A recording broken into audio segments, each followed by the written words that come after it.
বিজেপির ফর্ম 7 জমা দেওয়াকে কেন্দ্র করে ধুন্ধুমার বাঁকুড়ার ছাতনার বিডিও অফিস। জয়েন্ট বিডিওর সামনে তৃণমূল এবং বিজেপি কর্মীদের মধ্যে ধস্তাধস্তি বেঁধে যায়। ঘটনার জেরে বিডিও অফিসে উত্তেজনা ছড়িয়ে পড়ে।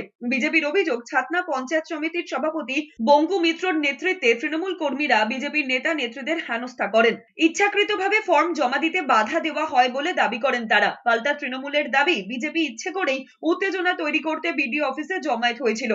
এসআইআর সংশোধনী প্রক্রিয়ায় ফর্ম 7 জমা দিতে বাধা দেওয়ার অভিযোগে দুর্গাপুরে মহকুমা শাসকের অফিসের সামনে অবস্থান বিক্ষোভ করে বিজেপি।